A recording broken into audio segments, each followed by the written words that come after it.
Hola, muy buenas tardes. Acá nuevamente abriendo toda la Biblia. Vamos a acostumbrarnos al nuevo nombre porque esto quiere decir que vamos, no sé, a ir animándonos a distintos libros que normalmente no los leemos, que son, a ver, no puedo decir de la palabra que son extraños, pero que no están dentro de los libros que más se acostumbra a leer y nos vamos a ir animando, ¿eh? Hoy vamos al Antiguo Testamento y hoy volveremos a leer textos largos y quizás en varios días, pero tengo la claridad de que esto va a ser una historia extraordinaria que nos va a decir muchas cosas aún para nuestro tiempo, porque esta es una historia antigua de los israelitas, pero bien actual. Y dice, nos va a hacer pensar, nos va a hacer pensar en nuestra sociedad, en la gente, en los valores, etcétera, etcétera. En el Antiguo Testamento, en los libros históricos, tenemos tres pares de libros, ¿no? Primera y segunda de Samuel, primera y segunda de Reyes, primera y segunda de Crónicas, ¿sí? En la búsqueda digo que poco leemos el libro de Crónicas. ¿Cuál es la diferencia con los dos libros de Reyes, ya que los dos tratan de los mismos periodos históricos? Gran parte por lo menos. Así que próximamente vamos a leer los libros de Crónicas para eh, entenderlos, diferenciarlos y ver a ver por qué están en la Biblia también. Hoy vamos a empezar por Primera de Samuel. Y en algún momento nos vamos a acordar de que vale mucho los datos que nos dan los libros de crónicas. Muy bien, Primera de Samuel es un libro muy interesante porque cuenta la historia del gran profeta Samuel desde el deseo de su madre de tenerlo, desde el nacimiento, de manera a la obra de Dios en toda su vida. Y ahora vamos a ver en qué momento lo vamos a encontrar. Por eso hoy nuestro programa se va a llamar El pueblo pidió rey. El pueblo pidió rey. Un momento clave. Quizás lo más famoso de esta parte de la historia del pueblo de Israel fue el reinado de David. Sin embargo, es muy importante ver las bases sobre las cuales este pueblo llegó a tener un rey. Así que empezamos a leer Primera de Samuel, capítulo 8. Y miren en qué momento encontramos a Samuel. Cuando Samuel entró en años, puso a sus hijos como gobernadores de Israel, con sede en Berseba. El hijo mayor se llamaba Joel y el segundo Abías. Pero ninguno de los dos siguió el ejemplo de su padre, sino que ambos se dejaron guiar por la avaricia, aceptando sobornos y pervirtiendo la justicia. De manera que la historia no ha cambiado. Por eso se reunieron los ancianos de Israel y fueron a Ramá para hablar con Samuel. En Ramá era el lugar donde siempre encontraban a Samuel. Le dijeron, tú has envejecido ya y tus hijos no siguen tu ejemplo. Mejor, danos un rey que nos gobierne como lo tienen todas las naciones. Quiero volver a decir algo que digo muchas veces. Aunque conozcamos toda la historia, cuando estamos frente al texto bíblico, miremos todos los detalles, miremos todo lo que significa la Biblia como espejo para vernos, para ver a nuestras sociedades, para darnos cuenta de las cosas que se van repitiendo. Cuando le dijeron que querían tener un rey, Samuel se disgustó. Entonces se puso a orar, pero el Señor le dijo, presta atención a esto. Él se puso a orar, él habló, y el haber hablado y volcado su corazón, vino la respuesta del Señor. Señor, ¿qué le dijo? Considera seriamente todo lo que el pueblo te diga. En realidad no te han rechazado a ti, sino a mí, pues no quieren que yo reine sobre ellos. El pueblo de Israel estaba viviendo una teocracia, gobierno de Dios. Te están tratando del mismo modo que me han tratado a mí desde el día en que los saqué de Egipto hasta hoy. Me han abandonado para servir a otros dioses. Así que, y ahí uno esperaría la ira, la furia, el castigo. Así que hazles caso. Esto me hace pensar cuando uno pide algo a Dios, que en una de esas no es lo mejor, y Dios tiene esa actitud de decir, bueno, hagámosle caso. Pero adviérteles claramente del poder que el Señor va a ejercer sobre ellos, porque este no era un buen pedido, me estaba refiriendo yo a pedidos nuestros, que son nuestros deseos y no lo que Dios quiere o lo que es lo mejor. Samuel comunicó entonces el mensaje del Señor a la gente que le estaba pidiendo un rey. Como el gran profeta que era, como el guía de la nación, les explicó: esto es lo que hará el rey que va a ejercer el poder sobre ustedes. Les quitará a sus hijos para que se hagan cargo de los carros militares y de la caballería, y para que le abran paso al carro real. Los hará comandantes y capitanes y los pondrá a labrar y a cosechar y a fabricar armamentos y pertrechos. También les quitará a sus hijas para emplearlas como perfumistas, cocineras y panaderas, tarea de las mujeres en aquel tiempo. Se apoderará de sus mejores campos, viñedos y olivares y se los dará a sus ministros. Y esto me hizo pensar en lo que se cobran, ¿no? Los impuestos, acá están los impuestos. Además les quitará sus criados y criadas y sus mejores bueyes y asnos, de manera que trabajen para él. Les exigirá una 10ª parte de sus rebaños y ustedes mismos les servirán como esclavos. Cuando llegue aquel día, clamarán por causa del rey que hayan escogido, pero el Señor no les responderá. El pueblo, sin embargo, no le hizo caso a Samuel, sino que protestó: de ninguna manera, queremos un rey que nos gobierne. Así seremos como las otras naciones, con un rey que nos gobierne y que marche al frente de nosotros cuando vayamos a la guerra. Interesante la actitud, ¿sí? Lo que significaba lo pomposo de un rey que los dirija a la guerra. Bien, después de oír lo que el pueblo quería, Samuel se lo comunicó al Señor. Hazles caso, respondió el Señor, dales un rey. Entonces Samuel le dijo a los israelitas: regresen a sus pueblos. Viene ahora el capítulo 9. Este capítulo 8 es muy, más que interesante, es importante.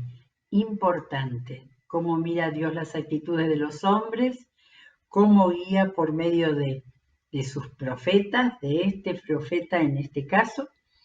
Muy bien, el capítulo 9 es un relato pormenorizado de cómo se fue dando la elección del Señor, la mirada del pueblo a este hombre que el Señor elegía, porque el Señor seguía siendo el rey. Él les iba a elegir al rey humano.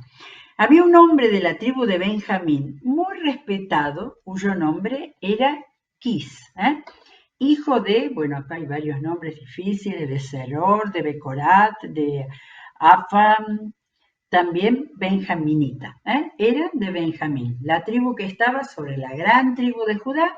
Una pequeña tribu era Benjamín, después venía Efraín. Ya vamos a volver a los mapas.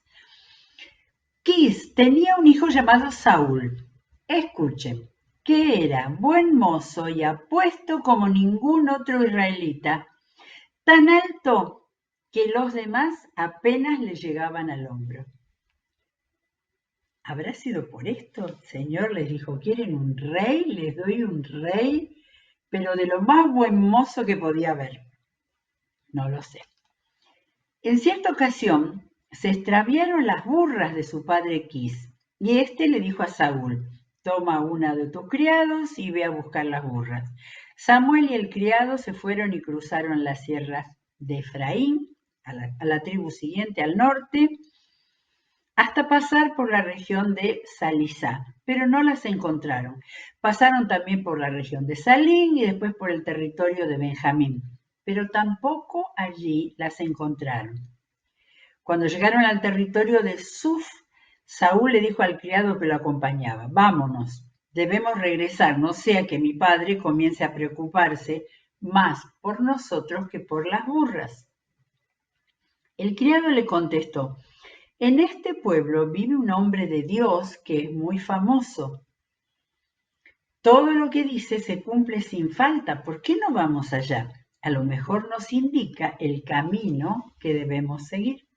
De modo que el criado fue el que supo la idea de buscar al profeta de Dios. Pero si vamos, ¿qué le podemos llevar? Preguntó Saúl. En las alforjas no nos queda nada de comer, ni tenemos ningún regalo que ofrecerle. Aquí tengo casi 3 gramos de plata, respondió el criado.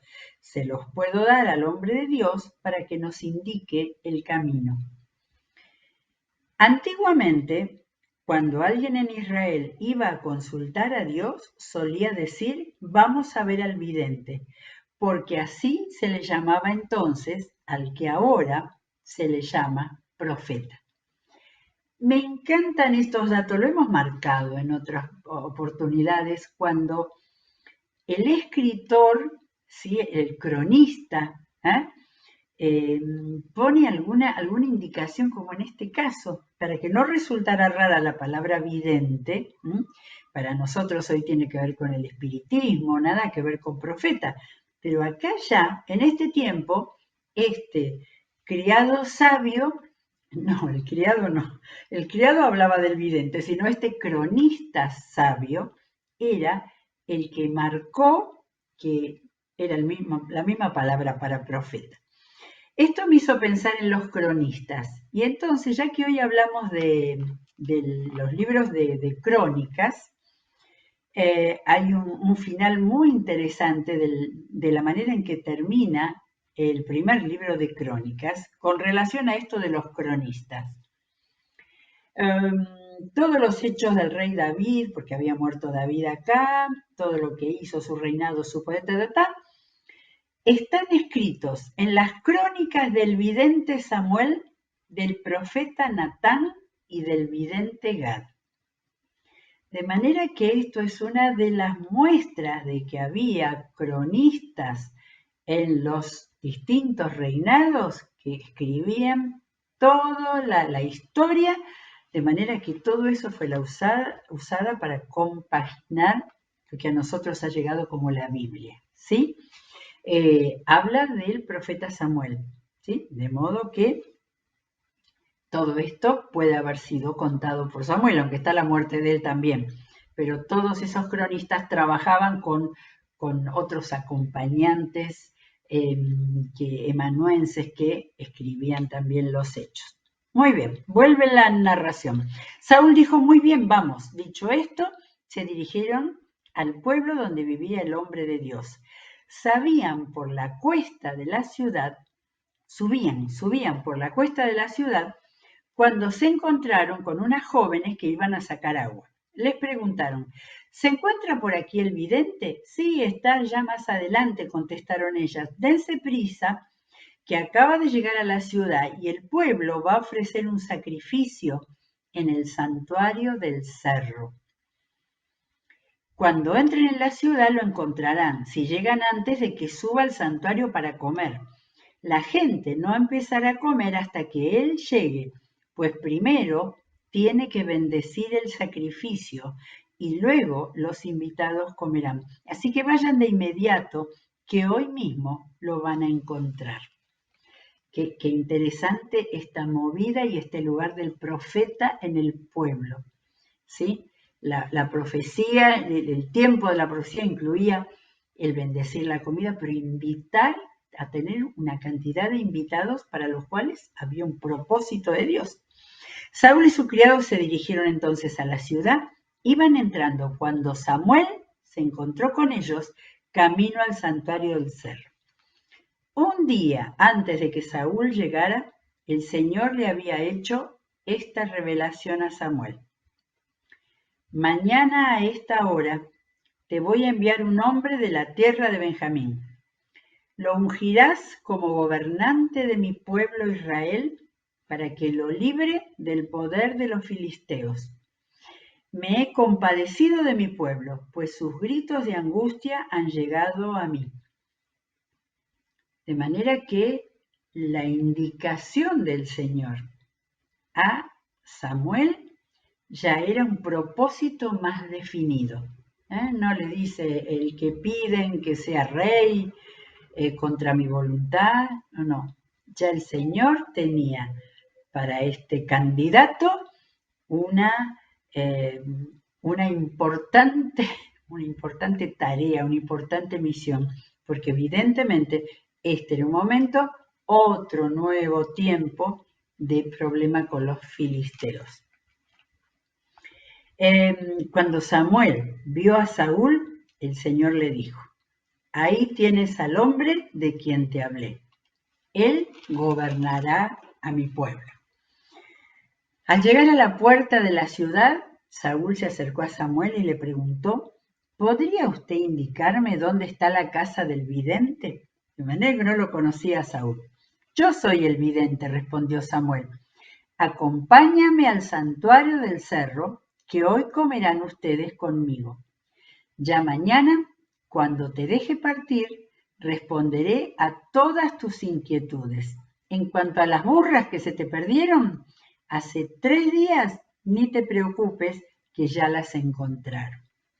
De manera que la ubicación del profeta era completo. Y ahora él estaba obedeciendo lo que el Señor le iba mandando, paso a paso con respecto a Saúl. Y agregó: lo que Israel más desea no tiene que ver contigo y con toda la familia de tu padre. La pregunta: lo que Israel más desea no tiene más que ver contigo que con toda la familia de tu padre.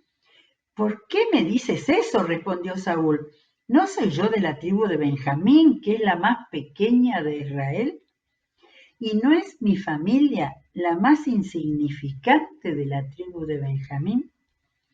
No obstante, Samuel tomó a Saúl y su criado, los llevó al salón y les dio un lugar especial entre los invitados, que eran unos 30.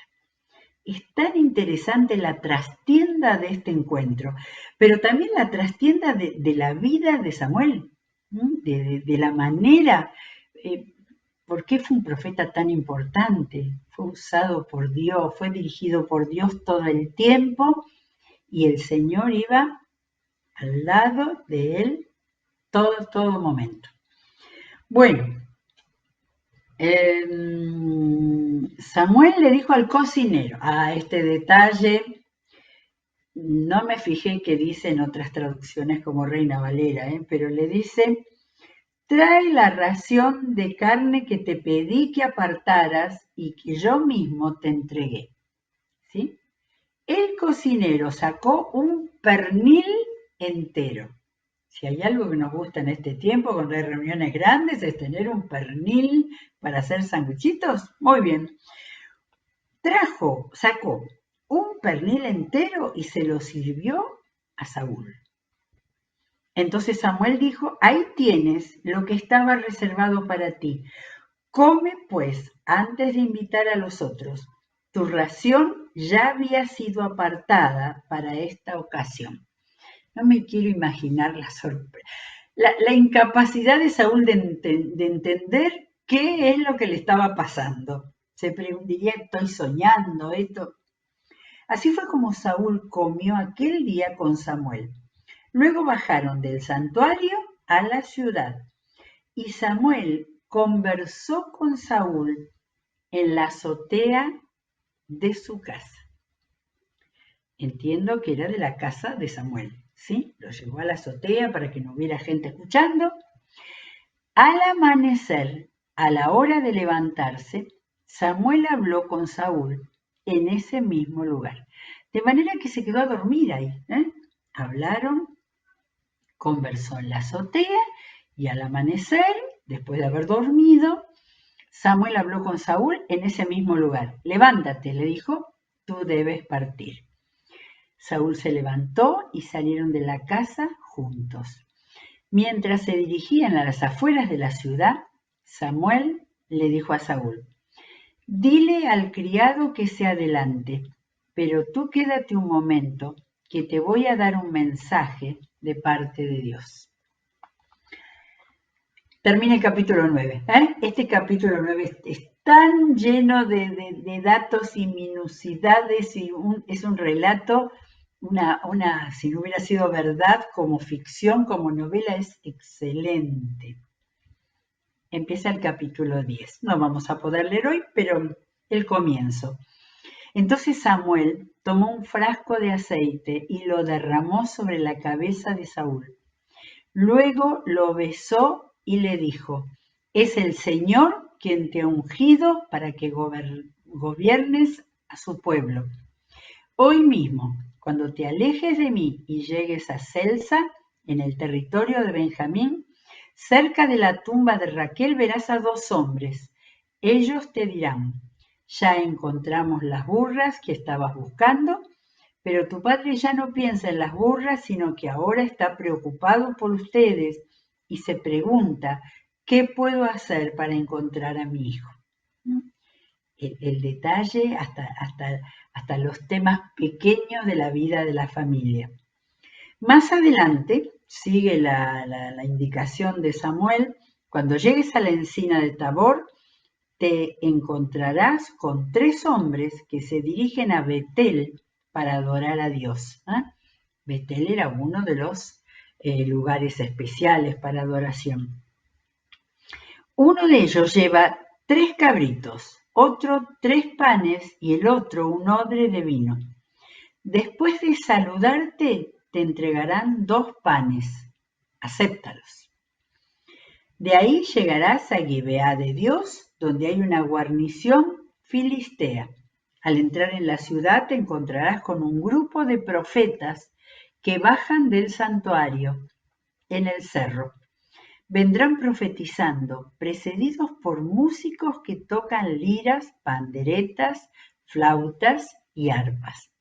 Me encanta la cantidad de instrumentos antiguos, de instrumentos que había en ese tiempo, ¿no? De los que son actuales ahora, que había vientos por las flautas, había cuerdas, las arpas, las liras, y había lo que son las panderetas y todo la percusión.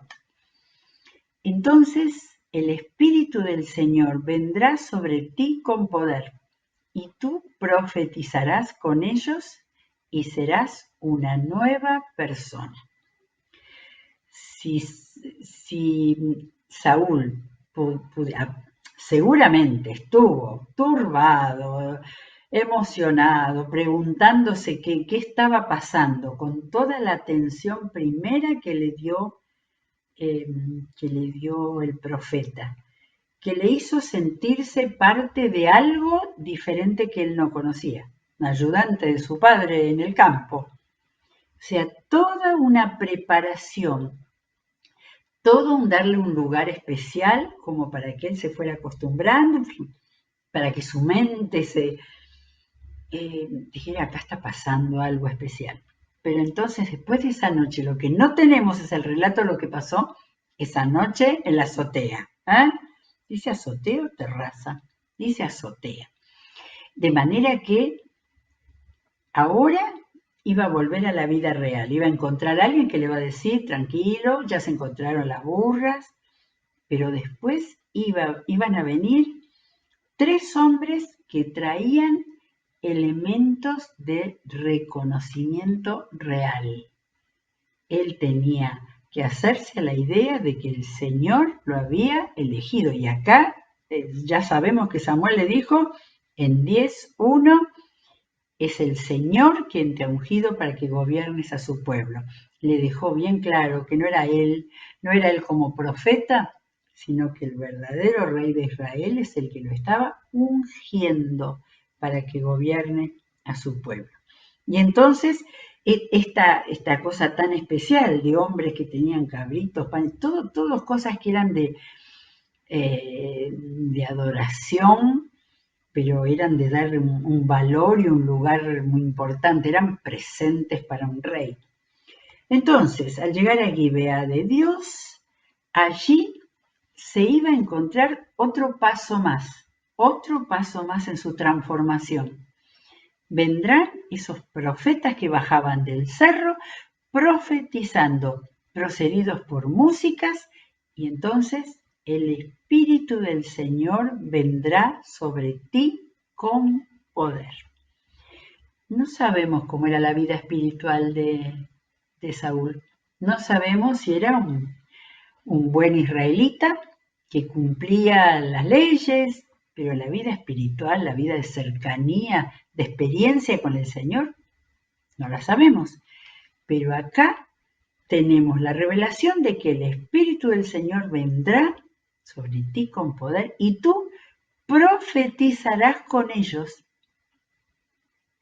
y serás una nueva persona. Eso es lo más importante. No que tuviera un papel en la adoración, sino que realmente haya en él un cambio de persona, porque era el Espíritu del Señor el que iba a descender. Leer en voz alta esto no es lo mismo que leerlo rápidamente, porque ya la historia más o menos me acuerdo, ¿sí? Leerla en voz alta y tratando de recibir lo que significaba para ese hombre que por voluntad de Dios, por responder al deseo de su pueblo, lo había levantado de una manera que jamás hubiera imaginado.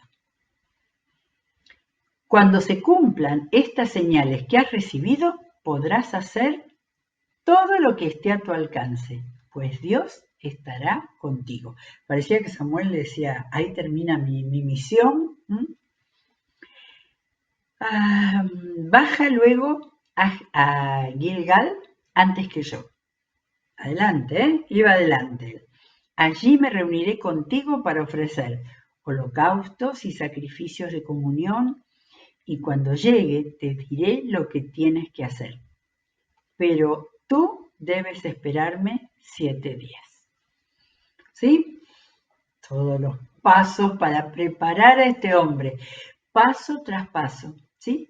Muchas veces Dios puede hacer con nosotros este tipo de escalones para llegar a tener realmente una experiencia y llegar a entender la voluntad de Dios para lo que tenemos que hacer.